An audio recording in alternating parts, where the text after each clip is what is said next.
Okay, we're live. Yeah. What if I were live instead of losing more time?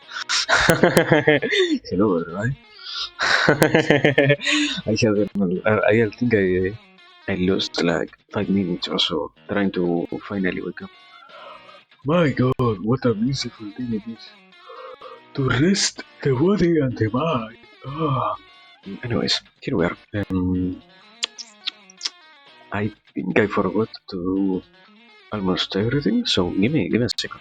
I want to at the very least send something over. I guess over our Twitter, so I can have it written down and I can yeah not have to worry about it. Give me a second. Let me. Okay, we're doing the simplest of the things, you know. I'm copying this. Copy here. Place it over here. We continue learning.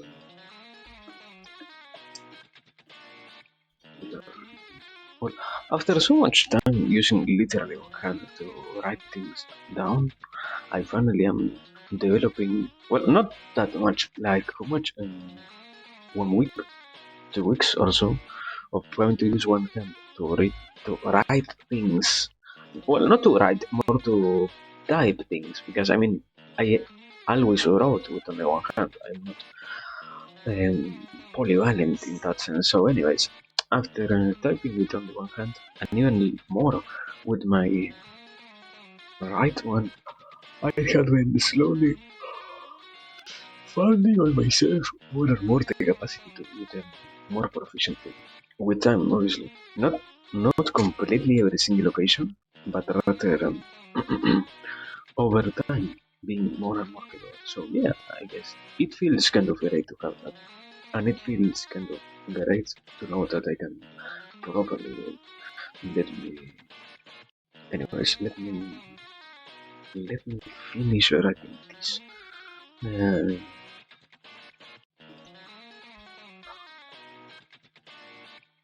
Also, there isn't any way. Like, I mean, as a yeah, I guess it is kind of needed.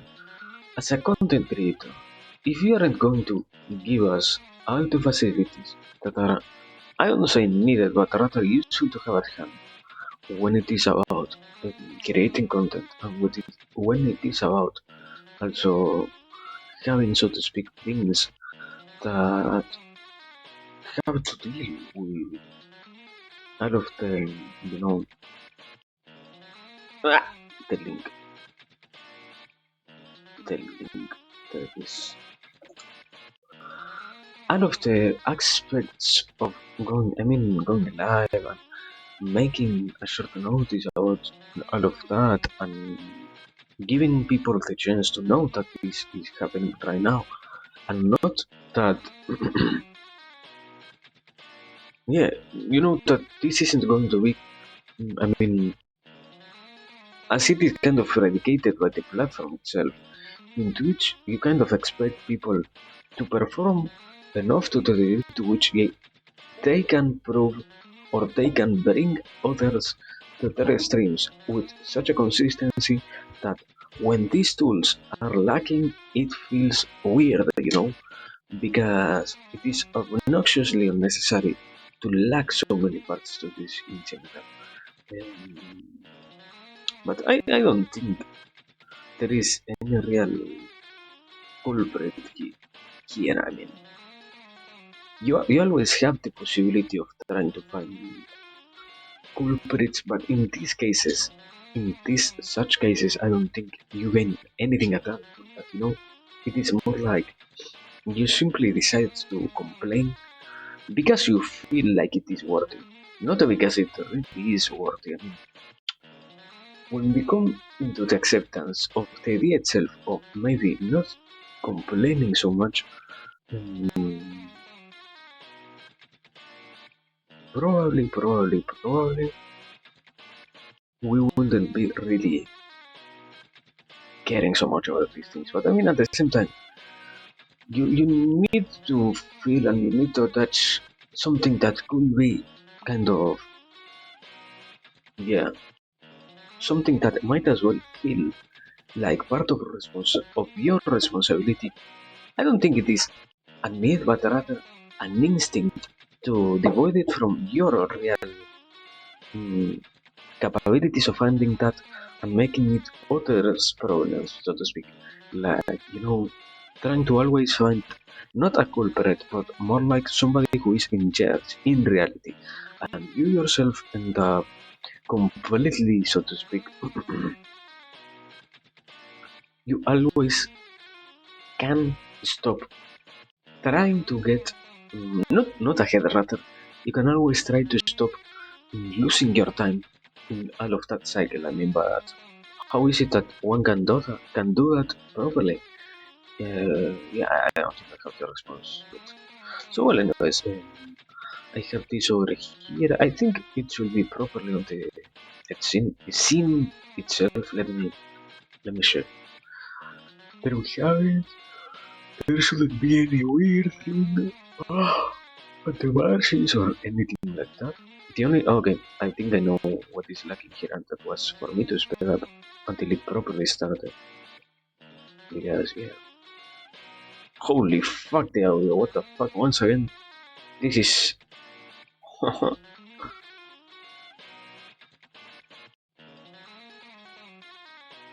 okay.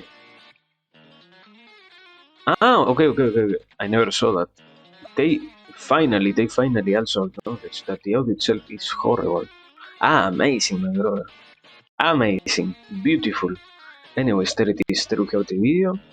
There we have audio. I have a little bit more of audio on my own end. So, anyways, continue.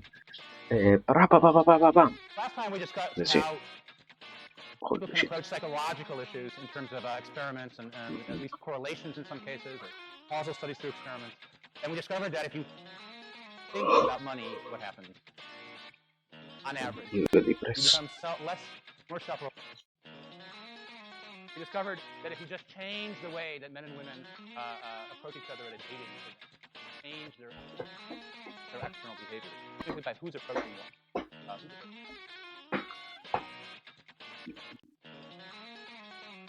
What the fuck? So all these things are our mental lives, our thoughts, our feelings, they're all supported by our brain. So for me personally, as a neuroscientist, I've always thought that the brain is one of the three amazing things out there in the natural world, the origins of the universe, the origin of life, right? The brain that allows us to think, Okay. feel, remember, really everything that we do comes from that. Okay, so here's this device, and I want to share with you this phrase that people sometimes use, which is that your mind is what your brain does. That your mind is what your brain does, okay? They kind of remind me. There are two women who have seizures of various kinds, and what happens in them. So one's Mrs. OC, 88-year-old woman, and what starts to happen to her? She starts to hear songs, and it's so powerfully, not just when you have a little, song in your head, that it's hard for her to hear conversations, right? For her, a conversation like we're having now is as if the music stayed on really loud.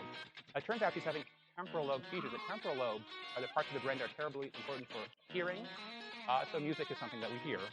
And she has a right temporal lobe infarction. She's had an infarction of the right temporal lobe.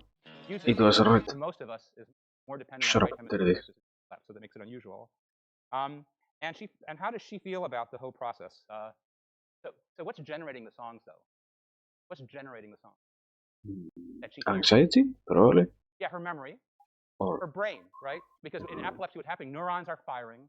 When neurons fire in organized patterns, those are memories, desires, physical actions, thoughts.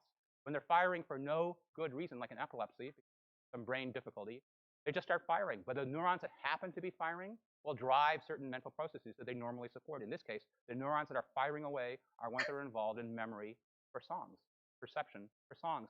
And when they fire, it's as if you heard the song itself. Because when you hear my voice or when you hear a song, you're never hearing the song. You're always hearing what your neurons are interpreting, the sound that comes to you. Your mind is what your brain does in that, very central way. If you had an injury in that part of the brain, you could be cortically deaf, never hear a sound, even though all the information. Without your brain interpreting the environment, you wouldn't know what it is. But if your brain starts to fire on its own, that's just as good a signal as if you heard a song itself, because that is the stuff of songs. Yeah, okay. Then let me see a little bit more of what was said then, because I guess in a sense it makes kind of sense here, but I have more questions than what it really solves. I mean, is it possible that in every single occasion in which out of nowhere a song comes to your mind, to anybody's minds, basically, it is kind of happening that basically these are memories, or yeah, as it was said here, mm, basically your brain decided to kind of do things. Also, hello, Ginku. Yeah, welcome. Hello, hello, Glonky. Eh, hello, Glonky. Welcome. Be welcome to this beautiful place, that is our learning session. Yeah. But well, I mean, I was trying to say, is it a kind of minor inconvenience when out of nowhere your brain brings music out? Because I mean, it isn't that, or at least I think in my case, based on the memories, it isn't that the music itself starts playing on my head, but rather the memories become clearer and clearer on to the point to which I start feeling the necessity, or not the necessity, more like I end up having the necessity of hearing the songs themselves, which my mind is failing to completely bring into reality because I want to fill in those empty memories, let's say. When at the same time, it isn't also that, these kind of songs and these kind of events are devoid of anything at all. It is more like, I would say, it never feels bad to be stuck. Well, yeah, I mean, it never feels bad to bring these memories up. It feels wrong when you constantly are creating them, and even more, it feels bad when you let them stay in your mind for more than what it should be needed. But at the same time, how is it that we can properly say if something is or is not needed, and if something is or is not part of a learning process, let's say? Because I think I will even try to argue that every single opportunity that is given to you to remind something better is kind of an exercise for the mind to see in how how much of a tiny time windows you could do it. If it meant, let's say, that you will end up being able to not mm, lose as much time the next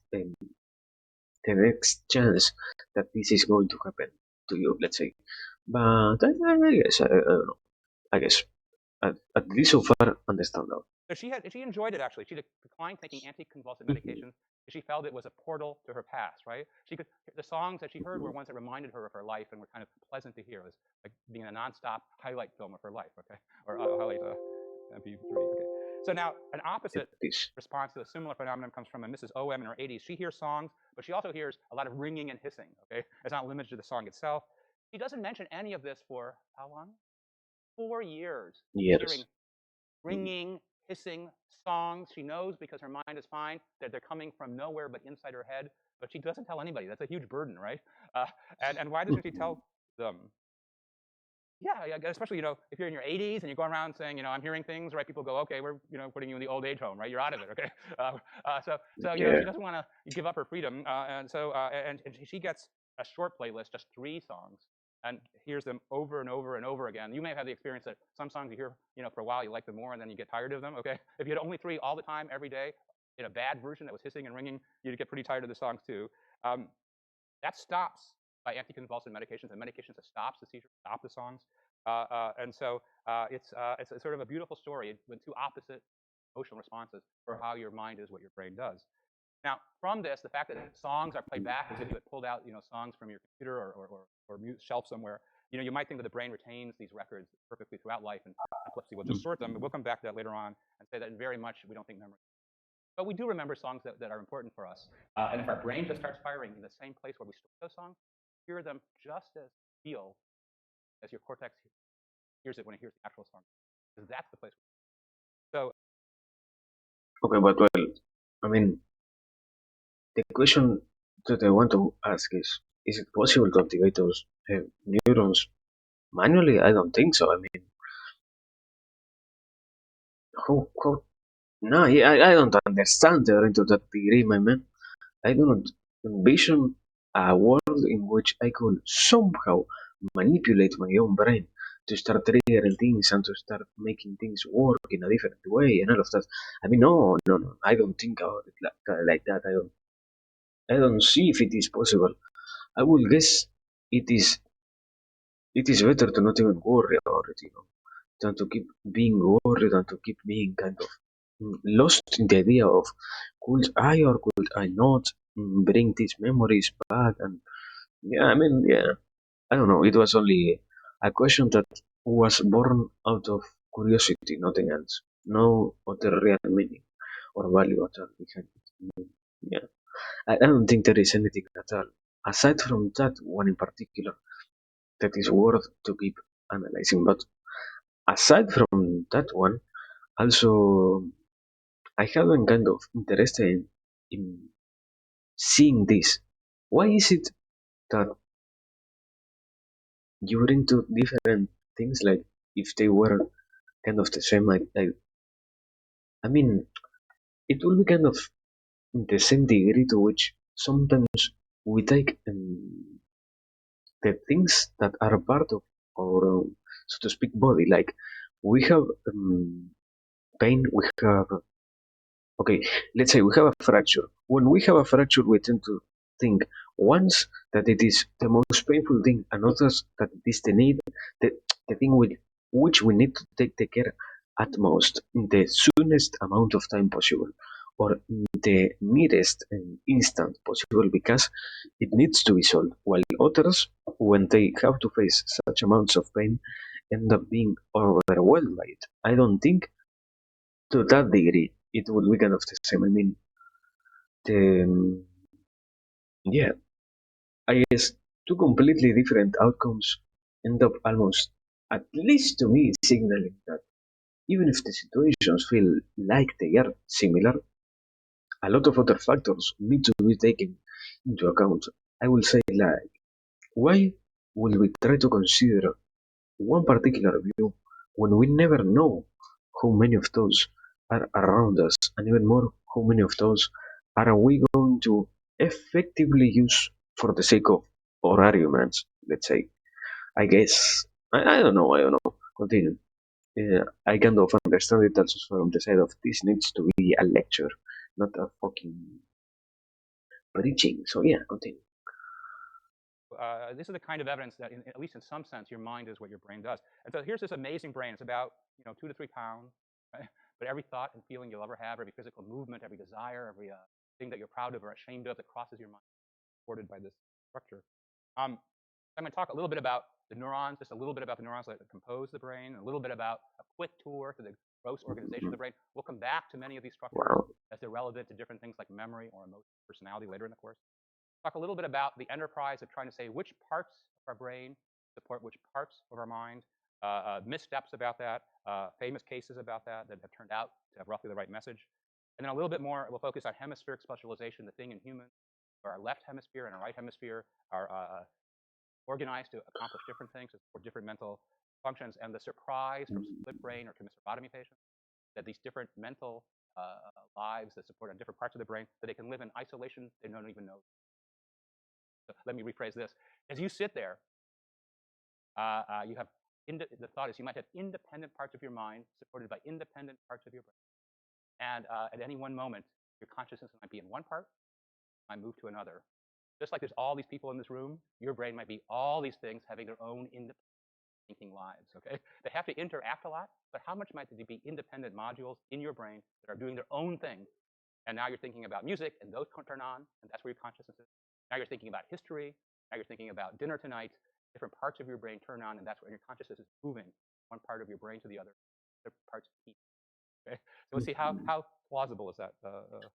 So it took a long time for people to decide that the brain actually is the stuff of the mind. Smart philosophers like Plato said, well, Right? It's the part of the body that's closest to the heavens. That's where the gods might reside. So that's a good place to have your mind and brain is. Okay, a sort of GPS approach to locating where the mind might be. Aristotle said, wait a minute, it's the warm and active heart. The heart was very impressive on postmortem examination of people who passed away. It houses the mind and that it cools, and there's an inert brain. So the brain was kind of a radiator that would sort of cool stuff off to keep the heart optimal. And even now we talk about people having a big heart, right? A cold heart, a warm heart. We still talk about human personality or character in terms of. Well, I mean, wait, here.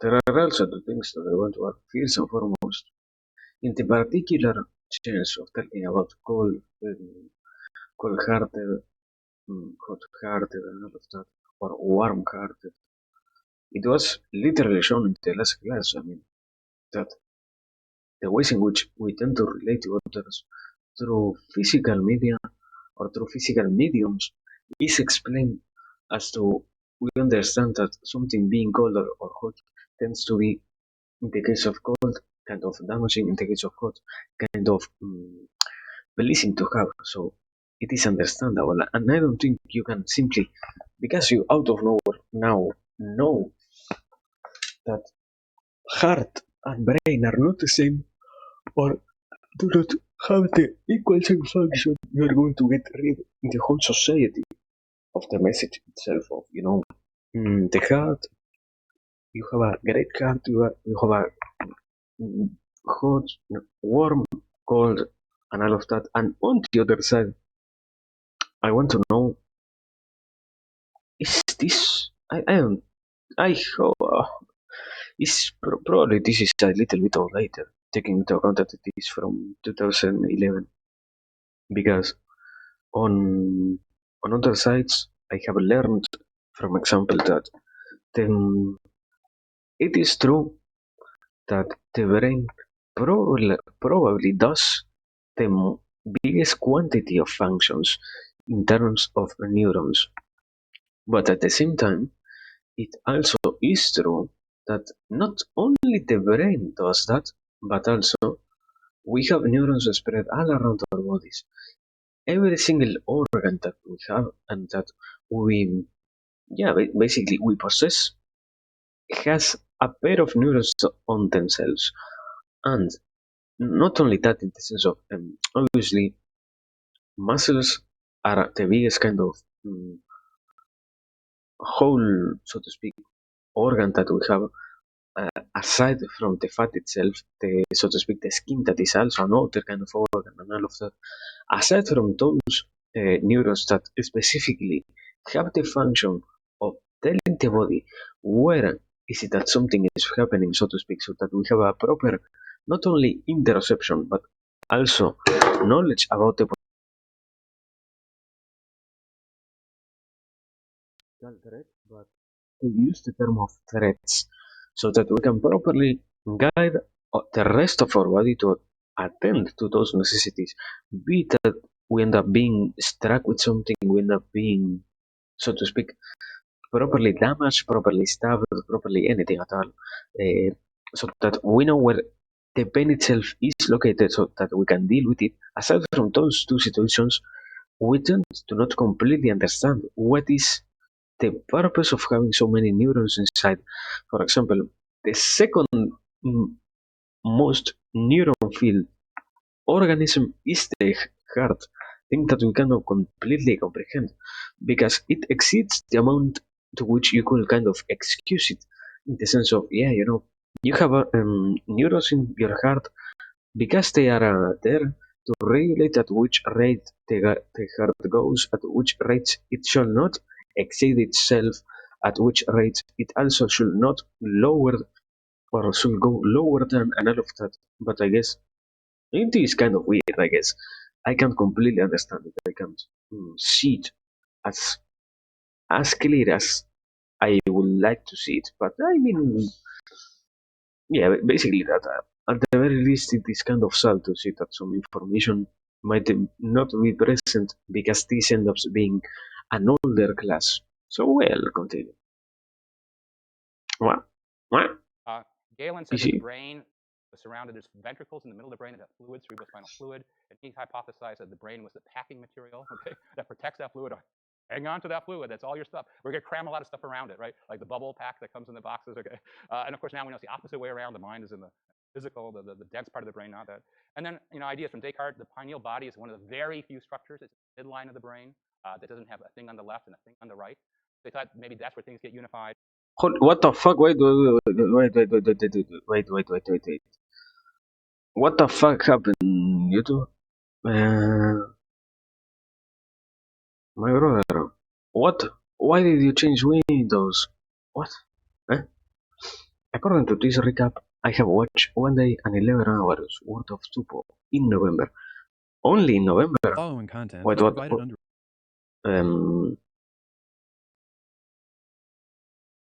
Is it or is it the other recap? If it is the monthly one, I think those are more based on the on the amount of streams that I do and all of that. It will probably be true. I don't think it is that wrong. I don't tend to go for longer. Yeah. The monthly one, it is kind of common for me, or not for me, for Twitch to for me, for Twitch to recap what the streamer itself did. Mm, or you have watched amazing, my brother. If you have watched 1 hour or one day and 11 hours, how much? 33, 30, no, 34, 35 hours. Amazing. 35 hours of time that you decided to watch over here. Thank you, Nico. If it is a real active watching time, watch time, amazing. But I wouldn't be surprised if it is the other thing around. Well, I guess, yeah, probably it is wrong. If yeah, probably it is the other one. It is your watch time. So yeah, amazing. Thank you. What? I got a message. What? Let me act. Let me see. What happened? Uh,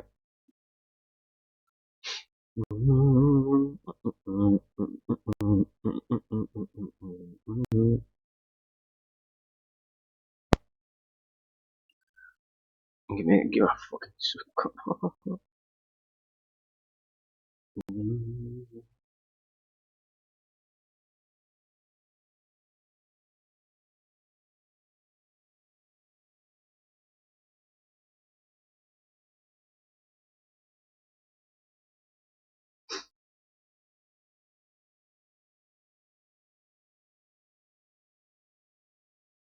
There it is, LMAO. It seems we almost got a package, but the delivery service decided to not deliver, but rather to lie that they came here. So yeah, amazing. Continue now. Let me get this back. Let me get this over here. Transition, teach. Let me now remove this one because it makes me go crazy. There it is. Beautiful. Your brain might be all these things having their own they're doing their own thing. And now you're thinking about music, and those turn on, and that's where your consciousness is. Now you're thinking about history. Now you're thinking about dinner tonight. Different parts of your brain turn on, and that's where your consciousness is moving one part of your brain to the other. Other parts keep. Okay, so we'll see how plausible is that. So it took a long time for people to decide that the brain actually is the stuff of the mind. Smart philosophers like Plato said, well, it's part of the body that's closest to the heavens. That's where the gods might reside. So that's a good place to have your mind. Brain is okay. A sort of GPS approach to locating brain might be. No Aristotle worries, said, thank you. wait a minute, it's the warm and Thank you, active thank you. heart. The heart was very impressive on post-mortem examination of people who passed away. It houses the mind. Better look next that time. cools, and there's an inert brain. So the brain was kind of a radiator that would sort of cool stuff off and keep the heart optimal. And even now we talk about people having a big heart, right? A cold heart, a warm heart. We still talk about human personality or character in terms of heart. Galen said that the brain was surrounded, there's ventricles in the middle of the brain that have fluid, cerebrospinal fluid, and he hypothesized that the brain was a packing material, okay, that protects that fluid. Hang on to that fluid. That's all your stuff. We're going to cram a lot of stuff around it, right? Like the bubble pack that comes in the boxes, okay? And of course, now we know it's the opposite way around. The mind is in the physical, the dense part of the brain, not that. And then, ideas from Descartes. The pineal body is one of the very few structures. It's the midline of the brain that doesn't have a thing on the left and a thing on the right. They thought maybe that's where things get unified in the whole brain, and it all comes together. It runs the whole brain. And that's a wrong idea, but people are trying to figure out what was going on. In modern neuroscience, There's many levels of analysis of the so if you go to any neuroscience program like Department of Brain and Cognitive Science, you'll actually see scientists who study things like molecules and synapses, molecular neurobiology, how neurons work, how neurons form networks, little organizations of things that solve problems at a higher level, Mhm. maps, brain as a whole. In this course, we mostly have to operate at this level. That's the place where it's easy for us to relate in some ways parts of the mind as we understand it, of human nature as we understand it, and physical parts of the brain. It'd be hard for us to get that to molecules at the moment, but that's, lots of neuroscientists connect these things at different levels. I can't resist talking for 1 second too about the fact that we know our brains were not designed from scratch. You are not humans 3.0 or 98.0, right? Everything in us in some way evolved from other similar to us and far enough back dissimilar to us. So there's lots of speculations about how it is that we balance parts of the brain that are ancient, they're evolutionary, recent, revolutionary, what that means about us. Another sense in which we're comprised of multiple society of brain systems. Wait. I guess it, yeah, I don't really know what to say. It is kind of not too much information, rather information which cannot be um, challenged in any way. I think. I mean, I don't see a possibility of me trying to say anything kind of against. So yeah, I guess. But well, aside from that, the part itself, which makes me the most interested at the very least, is let's see what is said in the sense of if there is any way or any kind of tool given for the sake of creating a better understanding about how the neurons work in the sense of creating memories, so that let's say there is kind of a tool given in the sense of how to create more memories for those things that might as well be interesting, because I think that is always good to hear at the very least. So anyways, continue. So Boom. we know the neurons, the cells in the brain are glia, support cells, and neurons. That a neuron, and I know you all know all this. Oh, let me say a word about notes. So we sent, Tyler, all right, PDFs of the lecture notes from the first two lectures and the third one just recently. Starting tomorrow, we'll send you the PDF of each lecture, the latest by the night before. So you'll be able to print it out or look it on the computer. But neurons have a soma or a cell body. Those make up the gray matter when we look at the brain. They have an axon that can be covered with myelin that makes the white matter. Dendrite is the extensions of the neurons that have the input to the neuron. You know that neurons communicate by neurotransmitters across synapses, junctions between different parts of neurons. When you have a collection of cell bodies, people call it a nucleus. When you have a collection of axons, it's just vocabulary and stuff. And you know this from other courses, just reminding you about them. And then you get these unbelievably startling kinds of numbers, which are always huge estimates, but they show you how amazing and how hard it is for us to deeply understand um, how the brain works. We understand incredibly more than we did 10 years ago, 20 years ago, 30 years ago. We're incredibly far from understanding how your brain accomplishes the amazing. But it has about 100 billion neurons. It has about 100 trillion synapses, connections among neurons and dendrites. If you were to lay out the very thin myelinated axons in your brain, just the big axons that get myelin, it's estimated that you have 60,000 miles axons. That's pretty good, right? Now you really want to wear helmets when you go skateboarding or anything, right? And about 100,000 miles of dendrites in each of you. Right? So this is why the brain is amazing and hard. It's fantastic in its complexity. An average neuron may have up to 15,000 connections, 1,000 synapses, and 1,000 neurons. There's different ways of thinking about the computational power of a neuron, but they estimate that these might have each one the computational power of something like a medium-sized computer. Not the best computer, but you've got now that's the easy part. They got 100 billion neurons in your computers in your head. The hard part is to get them all working together efficiently, and you're not sitting around going, computer 33, get up to speed here. We have to. Something's wrong here, right? You don't even think about them. You just go about your business. The time for information to go from neuron to neuron is pretty low compared to fast computers. Fast for biology, 10 milliseconds, and everybody thinks it's fantastic number collaboratively, but we don't have a deep. The cartoon, axon, cell body, right? Output signal, typical neuron. Neurons can have these beautiful arborization like properties, right? Neurons have all kinds of different shapes in different parts of the brain, presumably reflecting their different missions they have to accomplish. An incredibly complicated cellular factory inside all of them, is producing different things. This is a big overview. This is not for you to learn. And here's an actual neuron that's injected in a fantastic tree of connections it makes with other. Okay, wait. Then I guess what I wanted to see and what I wanted to kind of observe is, yeah, in a sense, if the neurons themselves end up being slower than the rest of the machines, then kind of a way, I would say, a way to circumvent this kind of unavoidable problem is to try and probably to make it, mm, yeah, probably to try and make them I'm not so sure, but probably to use the brain in a way in which the different, not levels of consciousness, but rather levels, not levels, mm, brains, fucking god, I am sleepy.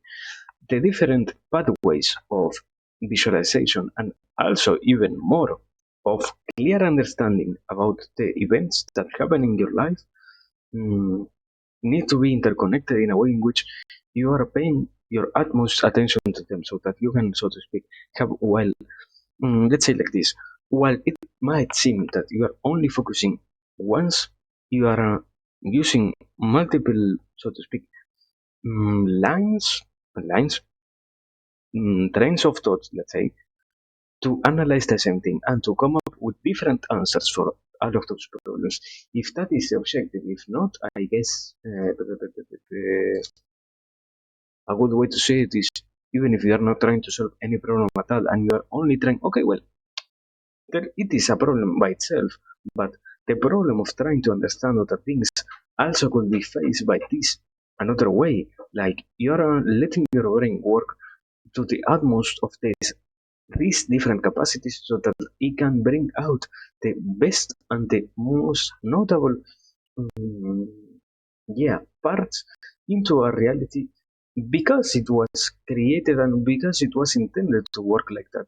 Not because you are forcing anything at all, but rather because you're letting it, exert itself at the highest degree possible to which it can perform, let's say. So, yeah, I guess that's it. Now, le continue.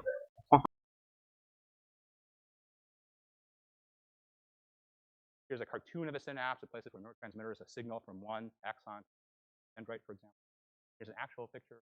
Here's a package of vesicles that can in them action or synapse on just have a sitting in you right now. An unbelievable amount of stuff is going on, piecing them, cleaning them away so they don't, building new ones they get ready to go. It's an unbelievable story. Per neuron, all of them. Now we take a step back to the brain as a whole. Here's the front of the brain, top of the brain, back of the brain. I'm going to say a word about the cerebellum, which we'll talk very little about in this course. Cellular organization of the cerebellum is so consistent. People estimate that half all the cortical cerebellum size is small, not that large. It's packed, and it's so consistent in its organization that people thought that's the first part of the brain will crack because the organization is so clear that we'll be able to figure out what is. And it's turned out to be about as mysterious. I can't tell you the number of debates about what people. We know it's involved in motor control, but in many other things as well. The wiring diagram, knowing it, what's connected to who, turns out to be only step and understand how it's part of it. So here's this mysterious cerebellum, and then there's the basal ganglia that we know is involved in movement. Parkinson's is affected, affected. It's also involved in habits of all kinds. It's also involved in the reward system. What have we found delightful and important? We'll come back to that later on. And the limbic system, the part of the brain that's involved in emotion, memory, will and hippocampus. Back to that. If you don't have this structure in, you can't form. Talk about. Then we'll come to the smarts of the brain, the cerebral cortex, 4 lobes, frontal, parietal, four on the left and 4. Lobes are comprised of gyri. That's the part of the brain that sticks out. Indentation where it dives deep into a sulcus, comes back up as the next gyrus dives deep into the next sulcus. A huge sulcus is called Sylvian fissure, frontal cortices. And one of the reasons that people have speculated about why do we have a thing like that? Why do we have waves of a gyrus going up and then plunging into the depths and coming back up like this again, plunging in sulcus to sulcus? And nobody really knows, but there's kind of a speculation that's plausible. So we have one thing we know is that bigger cortices are good, not from one person to another, but across species. Marks are in your language, thought, and so on. So on the whole, a species that has bigger Mhm. cortices has a lot of opportunity and development and so on. Uh, so you could imagine having babies with heads, big, and they'd be really smart, maybe. But what would be the problem? What would be the big problem? Think about it not I from can your guess. perspective. Perhaps if most of you are, teenagers or young 20s, that most of you. So you don't remember your birth experience correctly, right? All right, but who remembers your birth experience pretty well? Your parents, okay? All right, it's your mother, No, especially, okay? It's giving birth is a pretty painful, specific, challenging process, okay? So if a head big this came out, mhm. it would be incommensurate with the birth canal for the mother. It's already pretty challenging with your head as big as it is. Okay? That's a challenge of birth. It's not getting the arms and legs out. Head, too big, okay? So now we have a problem that the mother's birth canal is only so big. We want as much brain and smartness in ourselves as possible. So how are we going to get a lot of neocortex? We're going to fold it, okay? Compressing, A yeah. lot of neocortex in there, but a smaller Compressing, out through the brain. That's thought to be why the brain yeah. plunging So- evolved. And if we think about the brain, think about things that go into our brains, about the outer what's world. So when you see vision enters through the area, or here it enters here, touch your body. These are the output. That's in blue. That's the areas that are devoted to perception or realities or sense. Then we have areas in yellow here that are the areas that are sort of closely tied to one reality. Ready, they're interpreting what. We have areas in pink that are sort of not tied to any modality, devoted to I call abstract thought. And frontal cortex, the front of the cortex that's in front of the motor, huge swath like that. We'll come back to that. It's incredibly important problem solving aspect of bias. terrible? Now, we're a huge Wow. believer in the end that form follows function. We understood the correct relationship very far. And a neuroanatomist named Brodmann made the following heroic. What he did is he sectioned brains into lots of thin. He followed them through a microscope. Every time the brain tissue changed, the neurons looked different.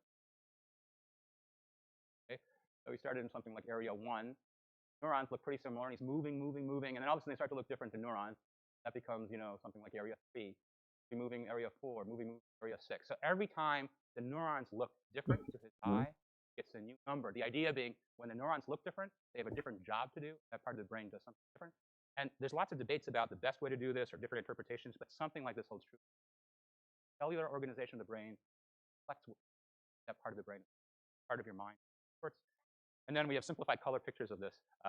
And we'll come back to neuroimaging next time. But it's turned out to have a second life in neuroimaging because when scientists across the world want to compare neuroimaging results, they'll talk about, well, I got activation area 46 or I got it in area 21. It's become a nomenclature for the organization of the human. It allows you to all kinds of imaging about the human. Here's a view from the inside of the brain. Here's a structure called the corpus callosum that we'll come back to. Oh, Okay. So how much are functions localized or distributed? How much is like you have a specific thing your mind does and it's in one place in the brain? okay. I mean, let me pause for a second. I think it has been like 5 minutes or so that I haven't said anything so far. The only thing I can say is sorry. Yet it seems more than rewarding to keep watching as it is. I don't think there is not anything to gain from me talking about a topic which I do not understand because I didn't have that level of biology when I went to college or anything like that. So yeah, interesting to see and interesting to learn. So I might as well keep myself silent if it is needed because I won't interrupt it so much when there isn't anything that needs to be interrupted. And this idea of how much things are distributed or localized for mental functions in the brain has been a source of huge debates. And I'll show you a misstep, and I'll show you some things where we think we have it more correctly. Okay, the misstep is a phrenology, and the most famous name in this is from Gall. Spurzheim is another one. And in the 19th century, that's the 1800s, this area, the phrenology took hold a lot. And there's a sort of a Freudian story, if you want to call it that, of Gall, which that apparently when he was a student, he viewed himself as a very effortful and fastidious student. All the notes you're supposed to take and worked very hard for exams. Did everything you were supposed to do. But shock of shocks, some students did better than he did. And he looked around the classroom and he said, who Mhm. are these students doing better than I am? Because I'm trying as hard as I can, and some are doing better. And he said, hey, one thing I noticed about these students is they all seem to have big, right? Now, I don't know how to take this scientifically, but apparently this was a emotionally transformative moment for Gall, and you'll see in what way this ended up guiding his science. So Gall and Spurzheim were actually, good neuroanatomists. They described lots of things about the brain that were correct, that were kind of unknown at the time. For example, the pyramidal tracts, the tracts that move from your motor cortex on your left to control your right hand, or on your right to control your left hand. They described those very well. But here's where they got kind of funny. They said, okay, we can describe the physical organization of the brain, but now let's say which part of the brain does connect to the mind. Phrenology. And in a way that we now consider a bit willy-nilly, What? they What? What happened? What? Why? What? Why wait so far up about phrenology? What are you a phrenologist? Ginko, what? began to design tests meant for parts of the brain. And the way they did it was they said, I'm going to look at somebody, and let's pretend somebody you know is very combative. What they began to figure was this. Well, maybe the part of the brain that's involved in being combative, the more combative you are, the more you have of it. So if I feel your skull above the part of the brain that I think is What the fuck? What? What? You have a, you have a PhD in phrenology. My dear master Alemão. I guess, yeah, I mean, I guess it is pretty fine, you know? It is pretty interesting to know then. I guess you can already kind of analyze what it is that is being said here. In the case of anything really pertaining to that matter, I the only problem is I don't know how much of what has been discussed so far really even tried to get close to phrenology itself. But well, I mean, very fine. I hope you can still find anything interesting here. So thank you, Ingo. Thank you for sharing with us. But well, let us play. with being combative. You have a big rise there. If I feel your head, and most of our heads are a little bumpy. Okay. The person who's really combative is going to have a lot of bump there, and the person who's very meek will have none. Okay, so does that make sense? They had these little categories as they just out about people, and they developed this idea that they could find where cautiousness was, or precociousness, secretiveness, right? You get a big bump there. Okay, let me show you this picture. Here's a device you would step into that would, had springs go What? down and then it would go up. And Can't it would see say where do you have shit. the high bumps and where do you have the low bumps? Okay, now all of this is Ah, copyright. because there's, it's a naive way and not a scientific way to do it. Weirdly enough, look at what they put below the eye, language. Okay, now that's a weird place to put it. And what they saw was a soldier who had a wound that went through his eye and into his brain. And they said, okay, well, he had trouble producing language, and they said, well, that's where language is. Well, language is not below your eye, okay? But evidently, but they didn't realize that the wound went up into what's something called Broca's area. We'll talk about it in a couple minutes. And so, what they weren't that wrong. They just didn't think through where the end of the okay. All the other ones we completely dismissed today. But we have to worry about naive ways in which we think the life of the mind. And they did a control experiment. The famous physiologist Magendie preserved with veneration the brain of Laplace as a big history of chemistry. Spurzheim had the natural wish to see the brain. Spurzheim was the phrenologist. To test the science of the phrenologist, Magendie showed him instead the brain of an imbecile. Spurzheim, who had already worked up his enthusiasm, admired the brain of the imbecile, would have admired that of Laplace. So this is the control test. I give you a brain of somebody who's not a genius in chemistry, and you go, oh my gosh, this chemistry part of the brain is unbelievable, okay? And this is the old idea we talked about, that if you have an idea you believe in as a scientist, you will always find positive evidence for it. Well, I mean, yeah.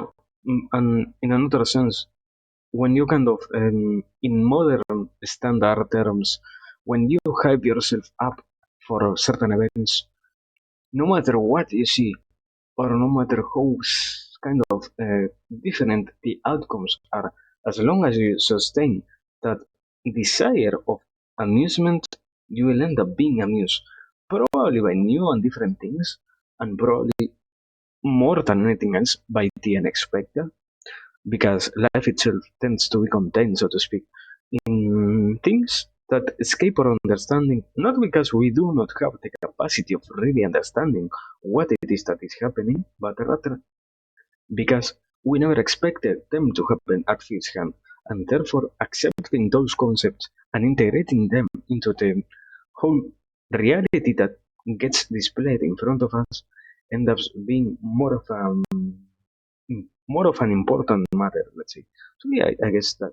But well, continuing, and well, before continuing, I guess still even more in that case, or in these cases, analyzing a brain will never be something easy or something that you can do without almost wondering to yourself how it is that such an amazing machine was put together in a biological body, and even more how it is that something that should require so much energy is sustained by no electrical in- income, no input. So well, I don't know, everywhere you look. Back to the brain, and let's talk about this part, the lower wonders. part of the orbital frontal cortex. It's right above your eyes. Your eyes would be something. Um, and we know something about what that part of the brain does from the famous case of Phineas Gage. So he was involved in railroad construction in Vermont. That involved exploding rocks to level the area so they could put in train tracks. They would drill a hole, put in some powder, and they would use a tamping iron to push down the sand and powder so there would be a big explosion to flatten the rock. And at age 25 in 1848, he is a mind who was described as well-balanced, energetic, and persistent, ideal, forceful, hardworking. He was made a foreman, a leader. He was the most efficient and capable in the group. And on September 13th, 1848, something big happened. An iron, there was a miscommunication. An iron that was 3 to 7 inches. I'll show you a picture in a moment. Even if you've heard the story, until you see a picture of it, you can't grasp how big this was compared to a human being. There was a miscommunication. The explosion went off early. He was directly over it. The rod flew up, went through his head, all the way through his head, had the power to land 30 yards away after floating up into the air. And by March of that year, of the next year, he was back at work. Not too long a vacation, recovery period for that big a Oh thing like that. yeah, sorry. Welcome, Whiplash. I guess, yeah, probably this is the first time you have seen anything of this sort. You welcome. We in this kind of days, or I mean, yeah, no, sorry. Anyways, what I was trying to say, we are taking a course, an open course that is online, that is Introduction to Psychology. In this particular case, obviously, it is a story about what it is. This guy, Phineas Gotch, but it is psychology at the core, no other thing. And yeah, Ginkgo is right. In this particular case, it is amazing to see that Ginkgo is right. This is also in this particular moment, we are in the third lecture, and this is about phrenology. Yes, it is true. Ginkgo didn't lie. Amazing. Thank you, Ginkgo. So well, continuing. No, But his personality fundamentally changed. So here's a cast of his actual head, skull. Here's where it shot up. it was completely cracked, my brother. What the fuck? Here's the actual rod compared to that. Okay, so if you haven't seen this, you can underestimate the amazingness of Mm-hmm. this thing. And at the time, And he was he famous not survived. the reason we now think of. He was just a Ripley's or not story, believe it or not, story of that a human survived it at all. Okay, Uh-huh. so Antonio Damasio sort of attempted to reconstruct by computer, where this rod shot up through here and out 30 yards away, right? They're that big compared to him. And the amazing thing described by a physician who worked with him at the time is the equilibrium between his intellectual faculties and animal propensities. He is fitful, irreverent, indulging at times in the grossest profanity, little deference for his fellows, impatient of restraint, conflicting with his desires, at times pertinaciously obstinate, capricious, and vacillating, devising many plans of future operations. They're no sooner arranged than they are abandoned in turn for others appearing. Exactly the opposite of who he was before. He was a responsible, efficient leader, and now he's a totally irresponsible person doing all kinds of things. A child is intellectual capacity, is the animal passions of a strong man. He completely was. In this regard, his mind was so radically changed that his friends and acquaintances had. So here's a physical insult to the brain that the character of what we would think moral judgments. When is it right to tell the truth? Having plans and being a responsible, trustworthy. Completely changed by this injury. Now, one interpretation is this part of the brain is essential for making moral judgments, being of good character. What would be another interpretation of why he might have? Just common sense. Besides that this part of the brain does that. But we want to not be the phrenologist, okay? So the most first thought is this part of the brain supports what we think of as moral reasoning and character. What else? What? What? Yeah. Huh? Yeah, Am I dumb? I'll make up something like that, but a more psychological and different interpretation. Let me try this one. he was getting ready for the future. I'll be a foreman today, and then next week I'll be executive vice president, and then I'll be associate executive president. And Rod goes through his head and he goes, wait a minute, life is short. It can end at any moment. Why not just do what I want to do all the time? Because the next Rod will come between us both, right? Oh, All right. And I had all these plans, and I was promising people things next week that I delivered on. But that's a sucker's life, because your life can end like that. So forget all this stuff about it. Just enjoy the moment. okay. I think, okay. Okay, if that is the analysis, that is desire to have, I think I can do not probably something like that, but kind of similar in a sense, because I will expect anybody who goes through such mm, undermining trauma to probably end up having, as always, irreverential attitudes towards life, because you cannot avoid to feel even shocked to your own core when such traumatic experiences go through you or make you, so to speak, change your habits. Because in this case, he even ended up losing his job and all of that. So I guess, um, yeah. I am fucking going crazy out of those. But I need to still stream. I can go and fucking try to mute them by doing some probably moral actions, but I will decide to let them be because there it is, they fucking shut down by themselves. So yeah, now for real. Fucking dogs. For real. I I guess that's kind of another explanation, I guess. But you never understand the subject to its fullest. You never know if that also added to, for example, another thing that might as well have happened while the road itself was just the tipping point of his life, let's say. But I don't know. If that is the kind of outlook that is desired, we will never know. Wow. That's a possible thing. Okay, you see movies like that where people are told you have so long to live and they change, right? What would you want to convince yourself that it wasn't something like that, which is not an unreasonable interpretation? What you would want What? to see, at a minimum, is that if you have brain injuries other places in the brain, you don't see that. And if you have other people with brain Mm-hmm. injuries in the same part of the brain, you see that consistently. At a minimum, you want to say it's not just a big brain injury, but it's consistently a brain injury in this part of the brain. For at least this example, that's true. Other patients with similar injuries behave similarly. People with very, very big injuries elsewhere in the brain don't behave. There's a lot of reason in the end for us to believe that this part of the brain is something that we Mm-hmm. almost metaphysical character, incredibly physical. And here's relatively recently, just a few years ago, they discovered a picture of a kind of Phineas Gage himself. Here's the rod. Here's the injury to his eye. His eye is damaged. So one more example, and then we'll switch to the switch brain. Paul Broca. And Broca's area in the brain. Here's Paul Broca. Here's a brain of a patient for tan. Let me say a word about the story.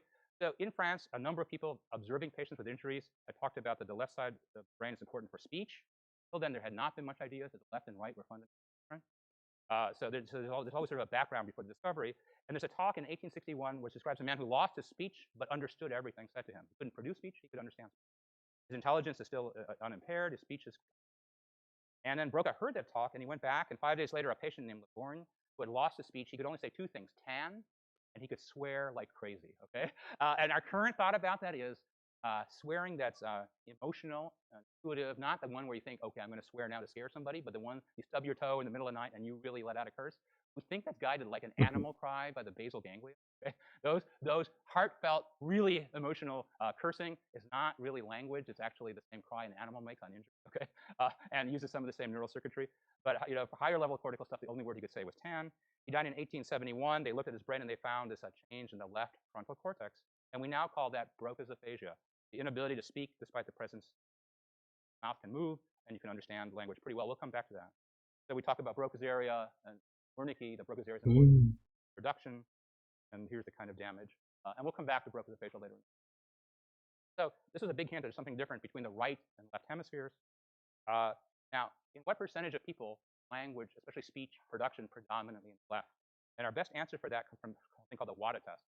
So this is a test given to patients who are undergoing neurosurgery for something like epilepsy, some tumors, and they want to know with you, for you personally, with great certainty, which hemisphere is the eloquent or because they want to remove more tissue they're away from your language, less tissue near your language area. Maybe they won't even do this of your language areas, because in many cases, it's so frustrating for people to speak thoughts, okay, that they'd rather have the seizures for epilepsy than physicians and neurosurgeons are very worried about that.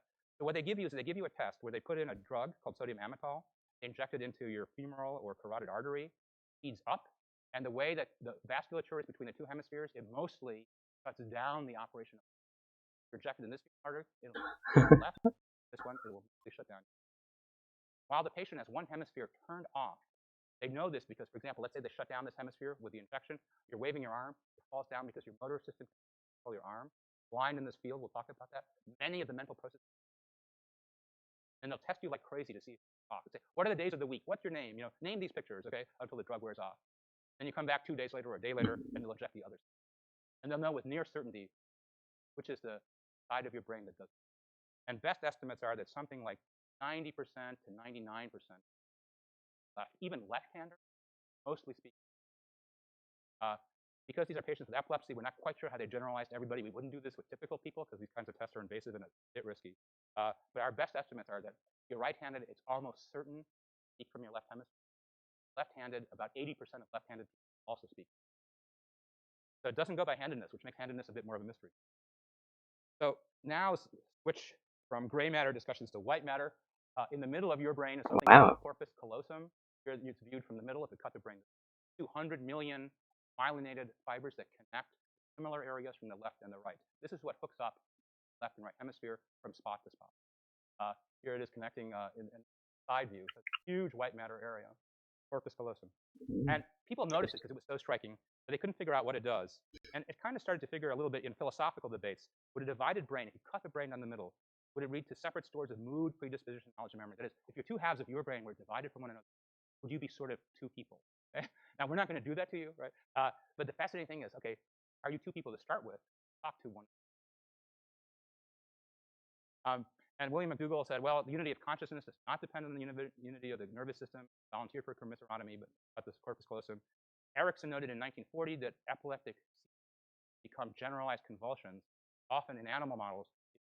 If the seizure began here, it would spread to the corresponding part of the opposite side of the brain and become a much worse seizure. They got the idea that if they cut the corpus callosum, your epilepsy, not respond to medication, that maybe that would make this less. Does that make sense? Because you wouldn't transmit the seizure from the left to the right or the right to the left. But people were sort of almost making jokes about the corpus callosum because they couldn't figure out what it does. They said the corpus callosum is hardly connected with psychological functions at all. It's for transmitting seizure activity from one hemisphere to the other. That's kind of a neurology joke, okay? Or Carl Lashley at Harvard to keep hemispheres from collapsing into one another. I mean, you do have to have structure, to keep things collapsing. So now I need to tell you a word for the next couple minutes for this to make sense about how your visual system is organized. So here's the world out there. And if you're looking straight ahead, everything to the left, people call the left visual field, everything to the right. What was the point of the white matter, my brother? I didn't understand that. Anyways. And we'll look at this more next week a little bit. But weirdly, your eyes are not set up that way. So you could think this eye looks, at this half, and this eye looks at that half. The way it's set up, each eye looks at both fields. Okay, each eye looks at both. And then the neurons that leave the eye get organized here in the optic chiasm. By the time they spout the brain, everything in the opposite half of the world is affected. So everything that's in the right visual field starts in your brain in the left hemisphere. Everything that's in the left visual field starts in your brain, right hemisphere. Does that make sense? Okay. So the first part of your smart neocortex that knows what's out there is you're looking at a face, a word, a scene. Right occipital cortex notices left. Left occipital cortex notices. Things are so seamlessly integrated in the brain, you don't ever have that feeling, right? You almost never have like, we're getting bad signals on the left here, right? I mean, if you didn't have a course like this, you wouldn't know that exists. You could wonder, why on earth is it like that? Is it just to torture students? Use them about fields, eyes, and brains, right? And people debate about some evolutionary history behind this, but it's a great big mystery. Why don't organize things much more simply and just go all the way this way? What happened? We have left posterior areas. That's where we see the right half of the world get integrated. Is that okay? Well, I mean, well, supposedly, I haven't seen a professional talk about it. Or, what is it? Somebody who goes out in the field to talk about tulpas. But if you take with a grain of salt what some people have tried to say coherently, the existence of tulpas is because you're kind of literally almost creating another personality inside of you. More like you're nesting and you're deliberately, what is it called? Multiple personality disorder.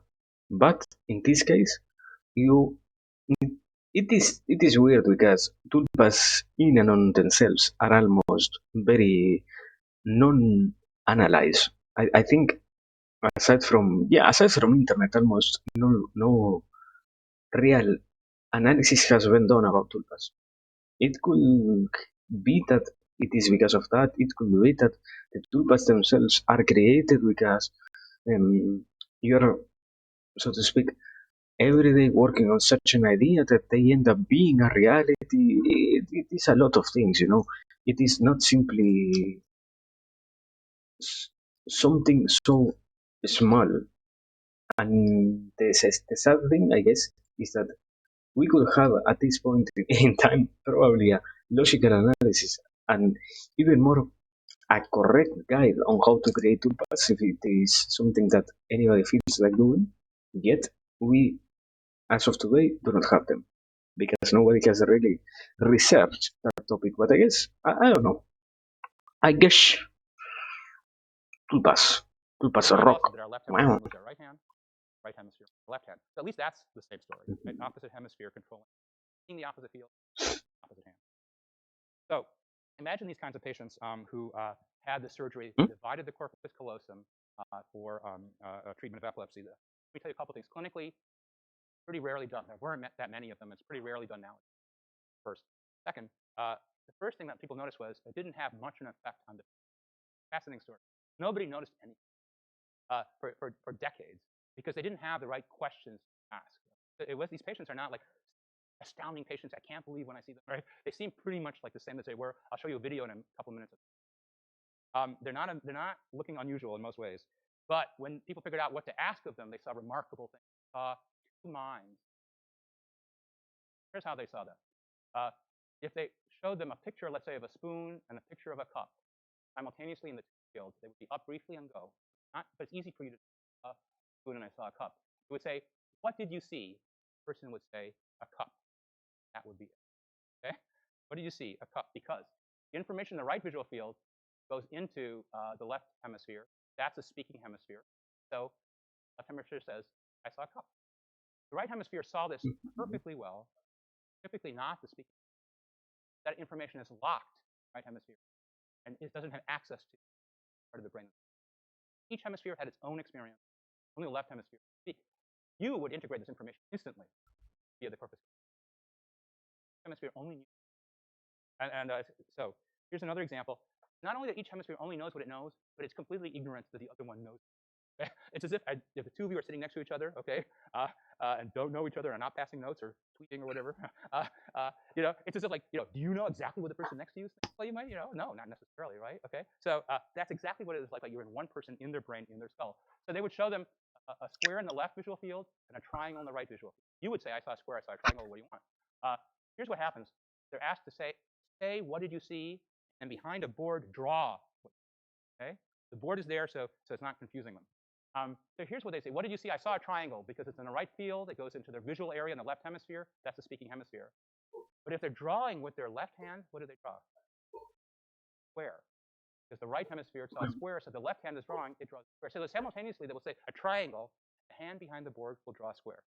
And the patient is not bothered in the least because each hemisphere only knows what it knows. The reason they have the board there is if they didn't have the board there, then the left hemisphere would see you drawing a square, and you go like, why am I drawing a square? I saw a triangle, and the person would be weirded out. Does that make sense? Okay, all right. Okay, but here's the thing. The amazing thing is both of them have a lot of smarts by themselves, and they're of what. Again, the idea is you, the hemispheres, are talking all the time, but at lots of moments, different parts of your brain might be knowing different. We have a lot of belief. This is the most striking demonstration. So here's a patient who was asked to read, say what he saw and pick it up. One instruction: read what you see and pick it up with your left hand. So he sees the word ring in the speaking hemisphere. He says ring. Left hemisphere sees the word key, has enough language to read that, and it picks up the key. Right? And it never says I saw two things or anything like that in most cases. So stop here and can we do the first video? So you're going to see an example of a patient named Vicky going to be tested by Mike Gazzaniga. You're going to see two videos with Mike Gazzaniga when he was younger and when he was older. He did a lot of the work with these split brain patients. Plus, Alan Alda for MASH will visit Mike Kozenek on the site. No! No! This is so sad. So, This is one so of the sad. interesting things is these split brain patients have given us a sort of nice Fuck. ask in you and I. What are some different ways in which the right hemisphere and left hemisphere are your own minds? And what are the things they seem to care about that are useful? So here's one example from Jerry Levy. It's a very clever experiment. He would show in the left or right visual field something like this, and then say, in free view, which of these two things is So more similar? And on purpose, ambiguous. Okay? On purpose, you could say, yeah, well, yeah. this is more similar because it has a Sadness. similar shape or appearance. Real sadness, This is you more know? similar because I use a spoon and a fork. And if this was seen by the left hemisphere, people would pick by function. If this was seen by the right hemisphere, patients would pick by appearance. So if the idea is that the left, and this is the power of having two hemispheres in parallel, figuring out what's going on. One for figuring out what's the information I need about shape and things like that in the world, and what's the information I need about function. And because you have two semi-independent brains in you, you're constantly figuring out form and function and using whatever you need to solve the problem. That makes sense? Okay. So here's another nice one. Here's scissors projected into the left visual field, the right hemisphere. That would pick the spoon and the fork because the crossing shape is resembling that. Right visual field, left hemisphere, people needle and thread. That's functionally good. So your mind is seeing the same thing, Yeah. but in one case it's tuned in the left hemisphere to function, right hemisphere to appearance. So these are just notes for you going over what I said. So they talked about, would you have two different consciousnesses in you? It's hard really to tell. They did one experiment with Vicky where they would present a nude picture in the left visual field unexpectedly. This was a long time ago. It was a shock. And the patient would blush and giggle. When asked to explain why you're blushing and giggling, this very same patient, all she could say is, "Oh, doctor, you have some machine." Okay? If you know something funny happened and inappropriate, she can't tell you. She doesn't the language in that thought. She gives this other kind of description. Another kind of a favorite one is the dresses one. There was one patient who went back to work in his father's grocery store, and this could be frustrating early on after his treatment. He would stock things onto a shelf with one hand and remove it with the other. You can imagine that would be a slow work day. These kinds of weird behaviors pretty much clear up within weeks. Okay. After that, you have to test to see the difference. Another one, they presented the instructions: walk across the room, left visual field, right hemisphere. Person gets up, walks across the room. The person's asked, "Why did you walk across the room?" The person doesn't know why because they're speaking. And they'll say something like, "I was thirsty." So interestingly, they fill in motivations. Okay, they don't say, "I don't know why," or "I have a split brain." What do you expect, right? I mean, they're being tested for that, right? But they seem like they want to fill in some other explanation. And I'll show you why. Another example for that. And social psychologists have said, because they like this, they said, this is an example that people are desperate rationalizing ourselves. We'll come back to this in psychology. You can think about whether it's true for yourself or not. That when things are contradictory, we don't say, "Oh, things are contradictory." We say, "Well, here's why." Okay, why? As we explain our own behavior, that we have to rationalize it. So here's the example. Here's a picture. So here's a split brain patient, and he's shown these pictures in visual field, pairs of pictures in visual fields, and he Wait, I think I heard that. I wasn't going to say anything, but I think I have to read some words. It goes back to what we have talked before, in a sense.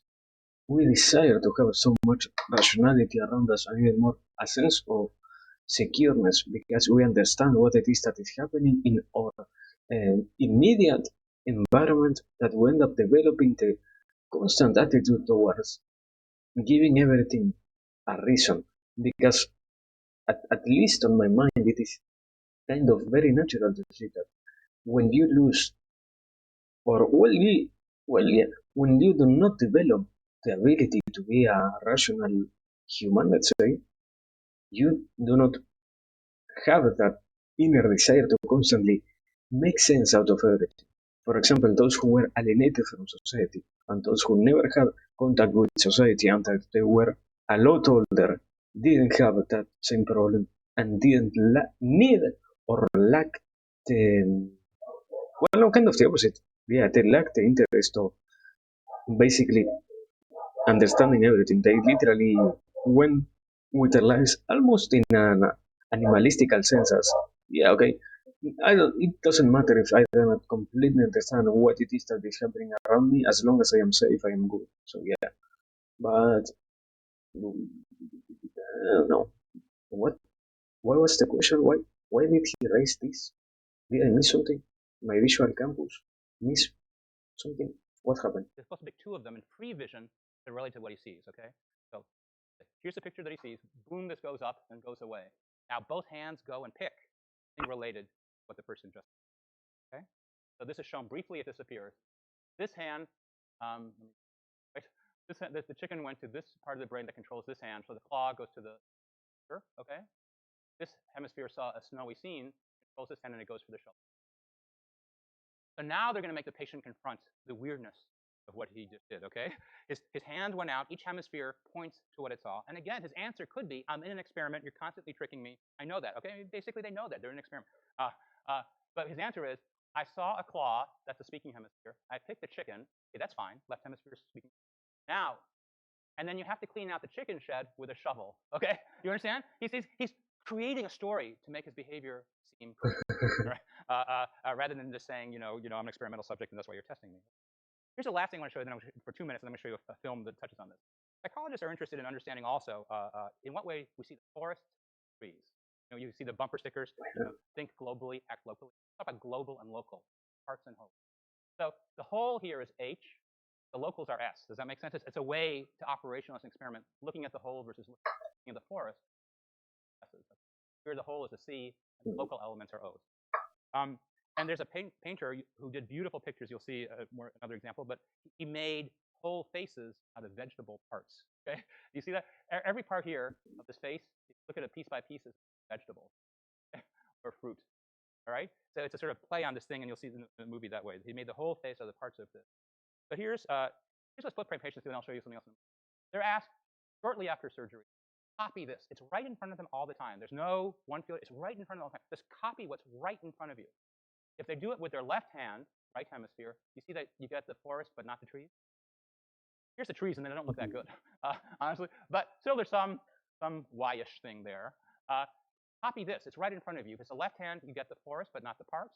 If it's the right hand, you get the parts, not the forest. Does that make sense? It's as if each hemisphere is one hemisphere. The left hemisphere is parts, and the right hemisphere is seeing the. So that's awesome because you don't have to. Yeah. Hello, potato. Potato. Yes. This is potato. Welcome. this is it. This is potato. The potato that you were searching for. Yeah, potate. Le potate des marvelous machinations. Yeah. Or local, your mind is simultaneously figuring out the local parts, global parts, and you can use whatever is the useful information in mind because you have multiple brains in you for figuring out what it needs to do.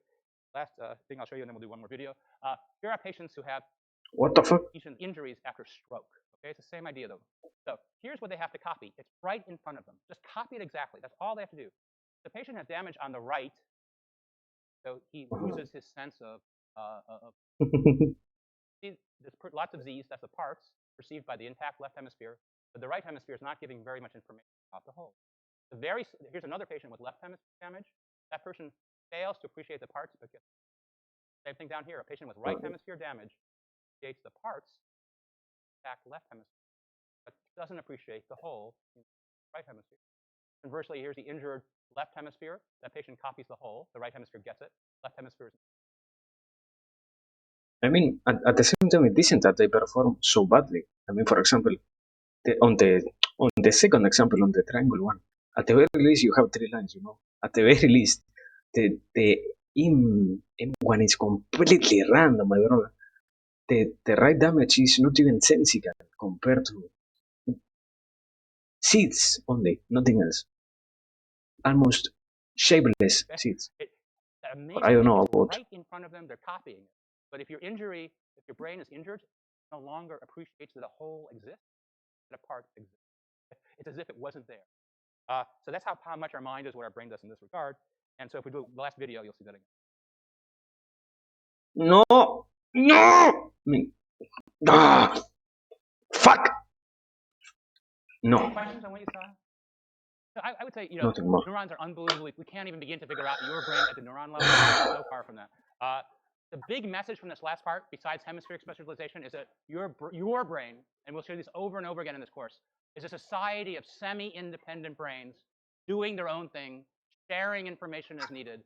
And the more we study the brain, the more we understand how many parts of you there are that are semi-independent and autonomous. Thanks. Wow! Amazing that it is. We finished today. transition to here. I mean, the only kind of problem that happened is we lacked a little bit more of not content, I would say, more like, yeah, psychological, uh, truly heavy stuff. Because it was more like, okay, this is like this, you cannot solve it, you cannot do anything about it. This is like this, you cannot solve it, you cannot do anything about it. And this is also like this. And when a tiny portion of psychology was kind of sprinkled in this particular lesson, but overall, I don't think it lacked that much. It was more like it had the possibility of being better. It wasn't an exploited possibility this time around so well. I don't know, but it still was beautiful, I think, and it still had a lot of things that felt interesting to see. So yeah, very very fine.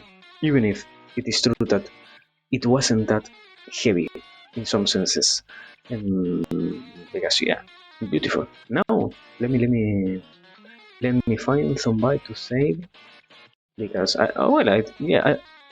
what the fuck, it is too late. What? Yeah, no, we're getting out of here right now. I didn't notice it was so late. My brother, sorry everyone for being here for so long. I have to. Thanks everybody for being here. As always, it is a pleasure for me to make this a possibility, to be present, to analyze things, to understand a little bit more, to conceptualize and to insert into our minds and into our memories a little bit more of ideas and possible tools into our lives. But we have to take a rest, we have to take a break, we have to find something more, I don't know, more entertaining probably than this. So yeah, let us read. Uh, ah, too many choices, my brother. Fuck. Okay, I don't know. I overheated my brain. Yes. Uh,